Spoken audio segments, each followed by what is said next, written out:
Welcome to Learning Plan 7. This unit, we'll be looking at using Excel as a tool for preparing a loan amortization schedule. This is helpful for understanding a business or a personal loan. We're going to start out by taking a look at the information we have. So what we need anytime that we're doing a loan amortization schedule would of course be the amount financed, the interest rate being charged, your loan term, and then we're actually going to calculate the payment. Just as an added convenience, in case we would on the fly change our amount finance, it's nice to have that payment automatically change. So if you remember back from a couple learning plans, we have a formula here to calculate the payment for us. So if we go up to Formulas, Insert Function, here under Financial, we can scroll down and find our PMT. And we'll use that pre-built function for us. Now the trick here, remember the rate, we can go ahead and select that, 8%, but we have to divide it by 12 because this function argument is looking for the monthly interest rate. We're presenting it annually. NPER is the total number of payments for the loan, which we have right here as 48. And present value is looking for what amount are we financing, and in this case it's the $24,000. So we can go ahead and say OK. If you remember from the last learning plan that we used this payment function, it comes up with a negative amount, and we want to get rid of that, so we'll go ahead and put a negative sign right in front of the payment. So now if we would change, let's say instead of buying one truck for our fleet, we want to buy 2 trucks, we could say, well, okay, well, what is my payment going to be then? And this spreadsheet would then change your payment automatically. So for now, let's just go back to our 24,000.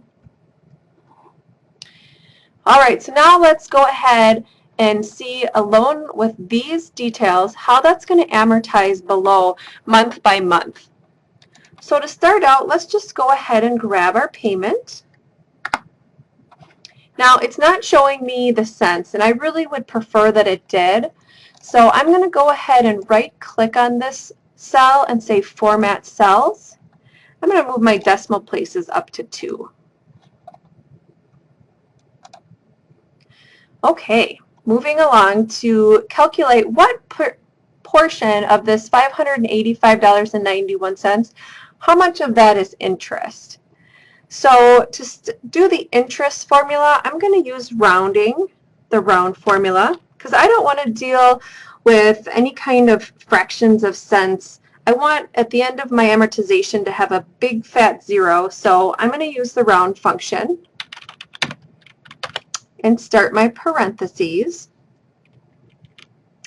And so what I'm looking for here is I'm looking for my amount financed, okay, and I want to multiply that by my interest rate. So I'm going to go ahead and put another set of parentheses because I want to divide that interest rate by 12. Okay. Close my other set of parentheses. I'm going to go ahead and finish my round function by doing comma 2. I only want 2 decimal places. And it looks like all my parentheses have a match, so I'm going to go ahead and hit enter. Oh, and it's saying that there is an error in my formula. And what it's not liking here are these spaces. So it's showing that it wants to go ahead and replace it with a cleaned up version of my formula without these spaces. So I'm going to say, yes, I do want to accept the correction. Okay. And it's showing that of the $585.91, $160 is interest. And again, I don't really like that I'm not seeing that extra figures beyond the decimal point. So I'm going to go ahead and format, right-click, Format Cells, and show 2 decimal places. Okay. So if $160 of my $585.91 payment is interest, how much of my debt is actually reducing? Here I can calculate that by simply taking the payment amount and subtracting out the portion that's interest. $426. Again, I want to right-click, format cells, go up 2 decimal places. So if my debt reduction is $425.91, my ending balance must be my amount financed minus the debt reduction amount. And let's also change this to show my cents. So your instinct probably is to just go ahead and grab this line and pull it all the way down, but we're going to have to make a couple modifications. So let's just pull it down 1 line. And now you can see the formulas are not working the way that we would think they should work. And right away in the payment, this amount we actually want to stay the same even when I pull down the formula. So I'm going to go up here, click right on the E, and do my shortcut F4 to make that an absolute value. So now when I pull that down, it's going to go ahead and stay with this cell E6. Let's look at my interest formula here. So there are definitely some cells that I want to stay the same. One of them again being E6. So I'm going to go ahead and do my absolute value there.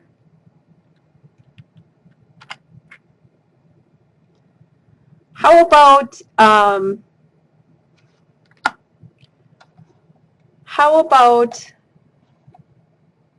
now when I pulled it down, my E4 turned into E5. My amount financed. Do I want that to stay $24,000 the whole time? Not really, because my interest should be changing every time my ending balance changes. So down in this formula, I'm going to replace that E5. And I'm actually going to direct it to go to the ending balance of the prior month. So I've got it highlighted. Now I'm going to click the cell I want it to look at and say enter.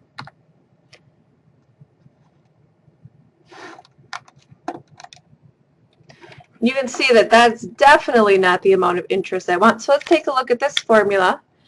When we pull the formula down, our interest cell went down to our payment cell. So we started out with an interest cell of E5. We wanted that to stay the same. So when I did my absolute value, I needed to change this to a 5 as well. Now let's see how that looks. There. Our interest came down just a little bit, which is what we would expect. Debt reduction, let's double click on this formula and see if it's doing what we want, and it looks like it is. It came down a row and subtracted C from B. Escape out of there. Now here's another one that we're definitely not happy with. It's the ending balance of our loan definitely is not negative $428.67. So when we pulled that one down, we see that we originally had the amount financed at $24,000, and we had the debt reduction in there. The debt reduction acted the way we wanted it to. It came down a row, but we need to fix the amount financed so that E4, we don't want it to be the $24,000. We want it to also move to the prior month's ending balance. So I'm going to go ahead and select that E5, highlight that, and replace it with F12. That looks better. So just taking a look at the first 2 rows, it's always a good idea to stop and say, is this making sense? Our payment remained the same. That makes sense. Our interest declined slightly as we paid down our principal. The debt reduction increased slightly, which makes sense. If our payment remains the same and our interest is decreasing, we are reducing more of our debt. And our ending balance of our debt is coming down by the amount of the debt reduction. Now I'm pretty happy with all the formulas here in row 2, and I feel like if I pull these down, they should all work correctly. So that is what I'm going to do.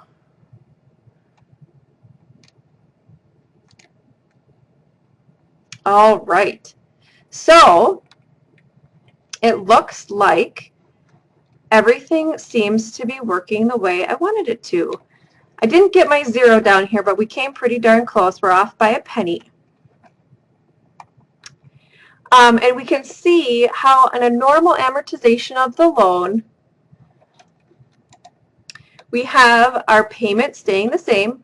We've got our interest amount gradually reducing because our principal amount is reducing. And we've got our debt reduction gradually increasing, bringing us to being totally paid off at the end of 48 months.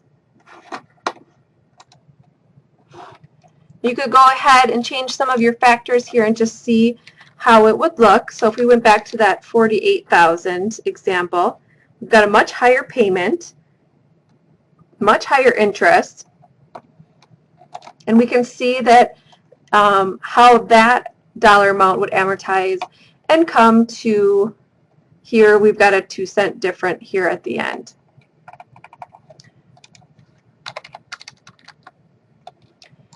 Okay, so that sums up Learning Plan 7. I hope you enjoyed it, and thank you for joining me today.